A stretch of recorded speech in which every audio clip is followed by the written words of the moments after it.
بسم اللہ الرحمن الرحیم۔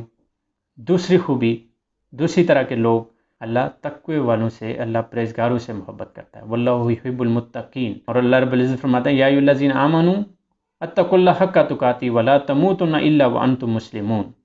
اے ایمان والو، اللہ سے ڈرو جس طرح کے ڈرنے کا حق ہے، تم نہ مرو سوائے اس کے کہ تم مسلمان ہو۔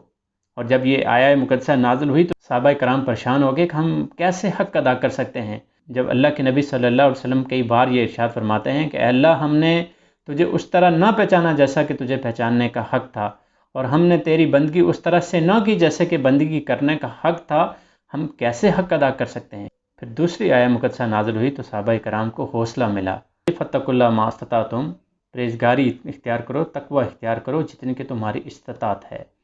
تقوی کی بڑی خوبصورت تعریف ایک دفعہ امیر المومنین حضرت عمر فاروق رضی اللہ تعالی عنہ نے ابی بن کعب سے پوچھا کہ اے ابی، تقوی کیا ہے؟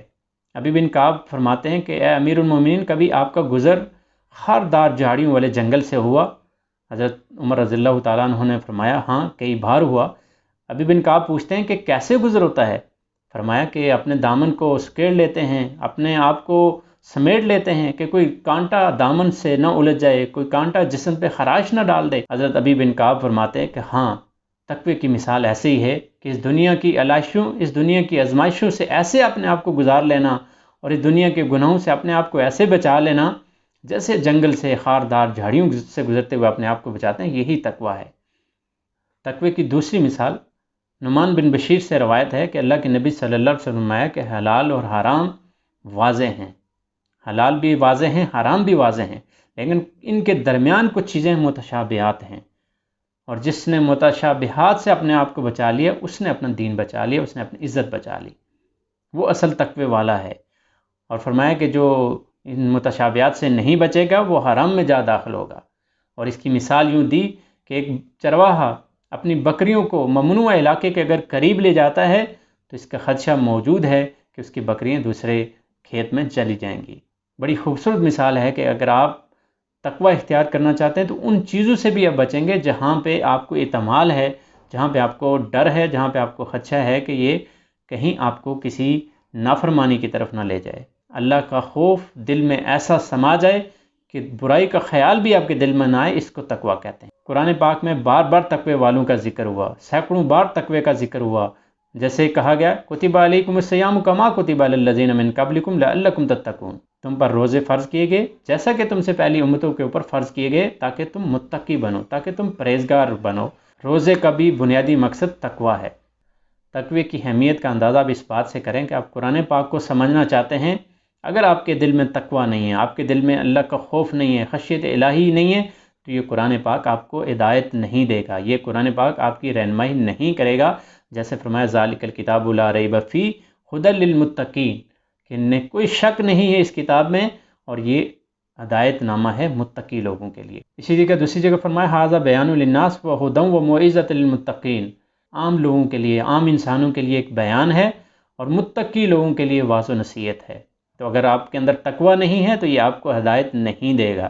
تقوی کی ایک بڑی خوبصورت مثال ابن عساکر نے اپنی کتاب میں نقل کی ہے۔ امیر المومنین حضرت عمر فاروق کے زمانے میں ایک بڑا نیک سیر نوجوان تھا جو روزانہ مسجد نبوی میں پورا دن عبادت کرتا، اور عشاء کی نماز پڑھ کے وہ اپنے والد کے گھر چلا جاتا، ان کی عیادت کرتا، ان کی خدمت کرتا۔ حضرت عمر رضی اللہ تعالیٰ عنہ کو یہ نوجوان بڑا پسند تھا۔ وہ نوجوان جس رستے سے اپنے والد کے گھر جاتا تھا اس رستے میں ایک خاتون تھی جو اس نوجوان کو ورگلانے کی کوشش کرتی تھی۔ ایک دن وہ اس رستے سے گزر رہا تھا کہ وہ عورت دروازے پہ کھڑی تھی اور اسے ورگلانے کی کوشش کی۔ شیطان کچھ وقت کے لیے غالب آ گیا اور وہ نوجوان اس عورت کی طرف چل پڑا۔ ابھی وہ دروازے کے قریب پہنچے تھے کہ آیہ مقدسہ ان کے ذہن میں آئی کہ جو لوگ اللہ سے ڈرتے ہیں اور جب ان کو شیطان چھو جاتا ہے، جب شیطان ان کو مس کرتا ہے تو وہ چونک جاتے ہیں اور ان کی آنکھیں کھل جاتی ہیں۔ یہ آیہ مقدسہ ان کے ذہن میں آنے کی دیر تھی کہ ان پہ خشیت کا دورہ پڑا، خوف کا ایک کیفیت کا دورہ پڑا کہ بے ہوش ہو گئے۔ عورت جب باہر نکلی تو بے ہوش دیکھ کے ڈر گئی۔ اس عورت نے اپنے خادمہ سے مل کے اس نوجوان کو اس کے والد کے دروازے پہ جا کر لٹا دیا۔ والد پریشان تھا، ابھی میرا بیٹا نہیں آیا۔ وہ اپنے بیٹے کی تلاش کے لیے باہر نکلا تو دیکھا کہ دروازے کے اوپر وہ بے ہوش پڑا ہے، اٹھا کے اندر لے گیا۔ جب اس کو ہوش آئی تو والد نے پوچھا کیا ماجرا ہوا، کیا معاملہ ہوا؟ اس نے اپنے والد کو ساری بات بتائی۔ پھر والد نے پوچھا کہ کون سی آیت پڑھی؟ انہوں نے آیت دہرائی اور وہ آیت پڑھتے ہی دوبارہ خشیت کا دورہ پڑا اور وہ پھر بے ہوش ہو گئے، لیکن تھوڑی دیر کے بعد جب ان کے جسم کو دیکھا وہ ساکت ہو چکا تھا، وہ اللہ کو پیارے ہو چکے تھے۔ اس نوجوان کو رات کے اندھیرے میں ہی دفن کر دیا گیا۔ اگلے دن امیر المومنین حضرت عمر فاروق رضی اللہ تعالیٰ عنہ کو خبر ہوتی ہے، وہ تعزیت کے لیے اس بزرگ کے پاس جاتے ہیں اور تعزیت کے بعد بزرگ سے گلہ کرتے ہیں کہ آپ نے مجھے اطلاع نہیں دی، مجھے نہیں بتایا۔ بزرگ فرمانے لگے رات کا وقت تھا اس لیے آپ کو زحمت نہیں دی، اس لیے آپ کو تکلیف نہیں دی۔ امیر المومنین فرمایا کہ مجھے اس نوجوان کی قبر کے اوپر لے کے جاؤ۔ حضرت عمر اس کے قبر پہ گئے اور اس کی قبر پہ کھڑے ہو کر فرمایا وَلِمَنْ خَافَ مَقَامَ رَبِّهِ جَنَّتَانِ، وہ شخص جو اللہ کا خوف رکھتا ہے اس کے لیے 2 جنتیں ہیں۔ اس سے تقوی کی اہمیت کا اندازہ ہوتا ہے کہ تقوی کتنی اہم چیز ہے، تقوی کتنی امپورٹنٹ چیز ہے، اور اللہ متقی لوگوں سے، اللہ تقوی والوں لوگوں سے، اللہ پرہیزگار لوگوں سے محبت کرتا ہے۔